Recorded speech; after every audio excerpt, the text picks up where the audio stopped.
नागपूर येथे हिवाळी अधिवेशन चालू आहे। या हिवाळी अधिवेशनामध्ये महाराष्ट्राच्या दृष्टीने सगळ्यात महत्त्वाचा जो प्रश्न होता तो आरक्षणाच्या बाबतीतला होता।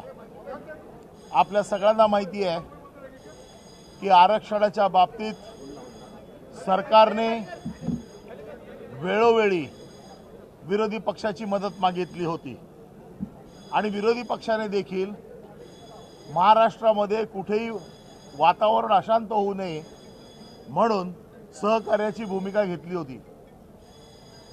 ज्या वेळेला मुख्यमंत्र्यांनी विरोधी पक्षाला आवाहन केलं त्या वेळेला विरोधी पक्षांनी त्यांना सहकार्य केलं।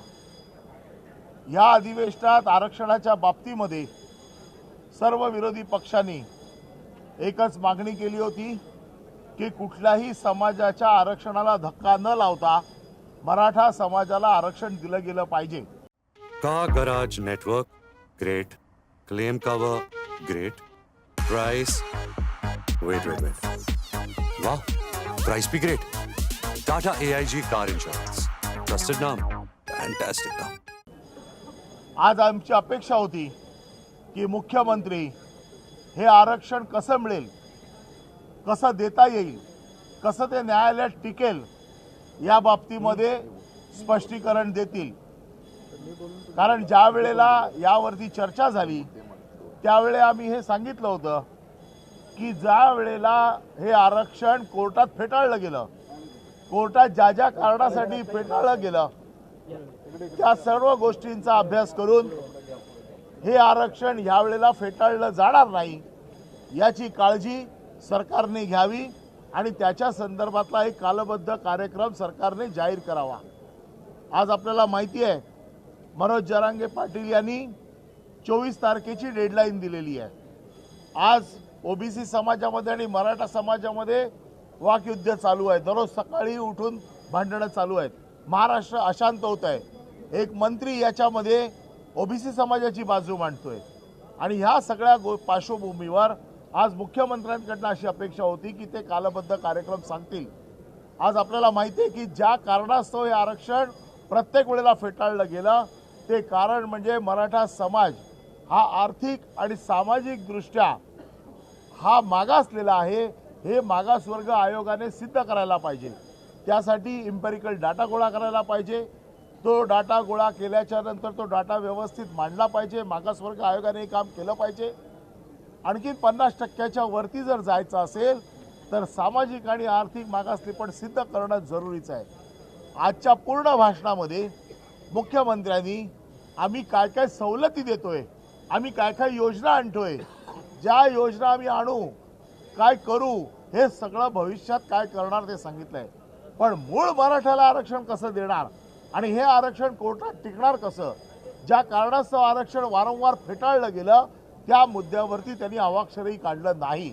यावरनं अतिशय स्पष्ट दिसतंय 24 तारीख आपल्याला माहिती आहे की सुरुवातीला त्यांनी 30 दिवस मागितले होते, मराठा समाजाने 40 दिवस दिले, त्यानंतर 2 महिने दिले। आज ती देखील डेडलाईन संपत आलेली आहे। 24 तारखेपासून कदाचित महाराष्ट्रात अजून वातावरण खराब होऊ शकतं आणि अशा पार्श्वभूमीवरती आज मुख्यमंत्र्यांनी या सभागृहामध्ये दोन्ही सभागृहामध्ये कुठली अशी गोष्ट केली नाही ज्याच्यामुळे मराठा समाजाला किंवा ओबीसीना एक आशेचा किरण दिसेल किंवा कुठली एक आशा दिसेल की आपल्याला आरक्षण मिळणार आहे। त्यामुळे या गोष्टी स्पष्ट होत आहेत की मराठा समाजाला केवळ फसवलं जातंय, ओबीसी समाजाला देखील फसवलं जातंय। जातीच्या नोंदी ह्या तर कायद्यातच तरतूद आहे। ज्याच्याकडे कुणबीचं सर्टिफिकेट आहे त्याच्या नातेवाईकाला कायदेशीर अधिकार आहे त्याचं सर्टिफिकेट मिळण्याचा। त्यामुळे हे सगळं गोलगोल फसवून आज उत्तर दिलं गेलं आणि मला असं वाटतं त्यांच्याकडे उत्तर नाही आहे, त्याला हे आरक्षण देता येणं जमत नाही आहे म्हणून अशा प्रकारचं भाष्य त्यांनी केलं। त्यांनी आज अशी घोषणा केली की फेब्रुवारीमध्ये विशेष अधिवेशन घेऊन आम्ही आरक्षण जाहीर करू।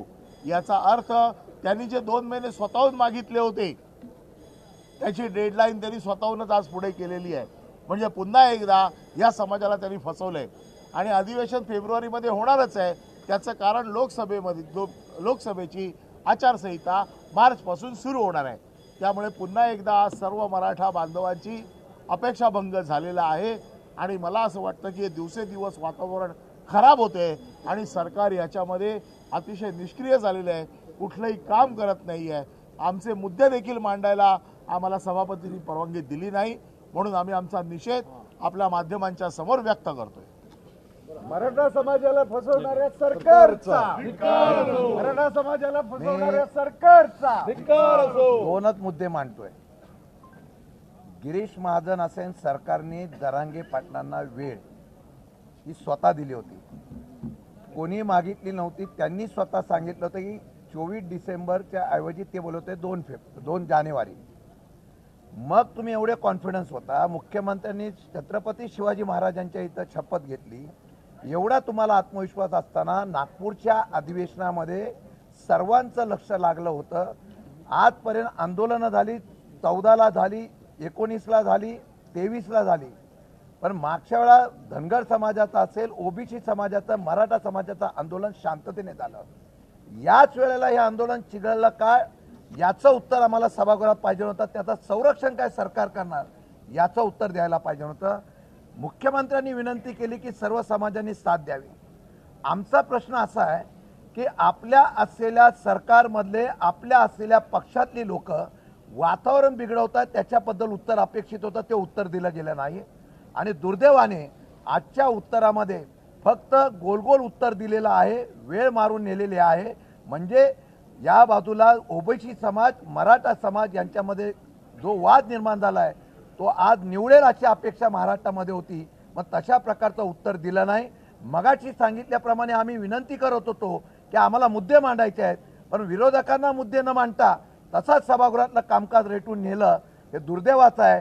त्यामुळे विरोधकांना मराठा समाजाचा आणि ओबीसी समाजाबाबतीमध्ये जो काही मुद्दे मांडून सरकारला जाब विचारायचा होता त्याला आम्हाला राईट टू रिप्लायमध्ये उत्तर देण्यासाठी आम्हाला संधी दिली नाही, याचा आम्ही निषेध करतो. आणि महाराष्ट्रामध्ये उद्या या 24 तारखेनंतर काय घडलं तर याची जबाबदारी सरकारवर राहील, अशा प्रकारचं या ठिकाणी जाहीरनामे या ठिकाणी सांगतोय.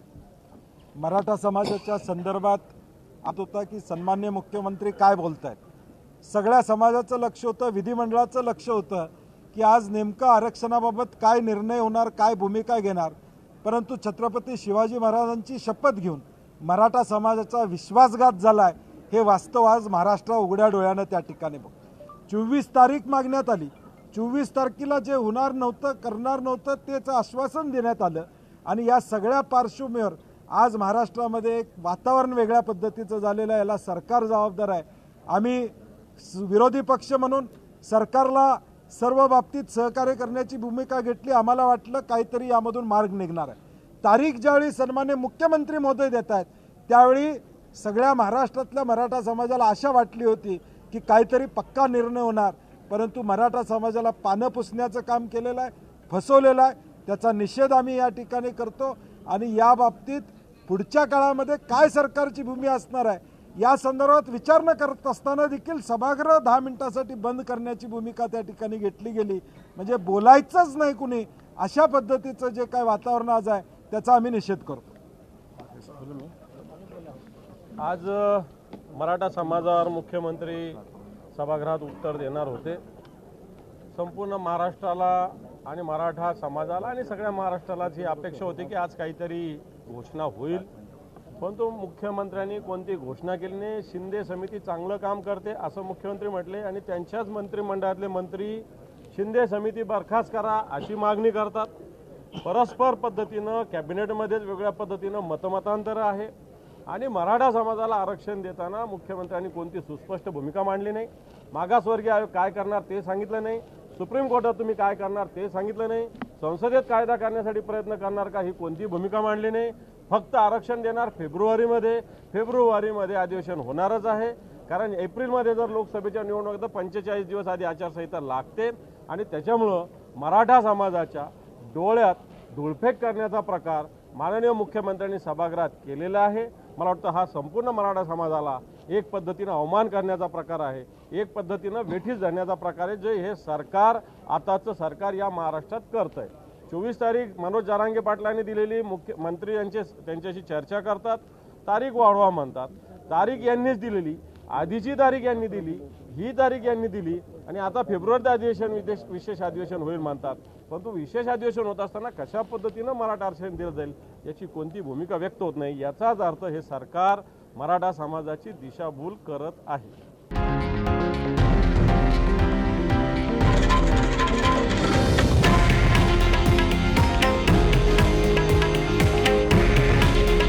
हे आहे देशातील नंबर 1 न्यूज नेटवर्क आणि आपण पाहत आहात TV9 मराठी.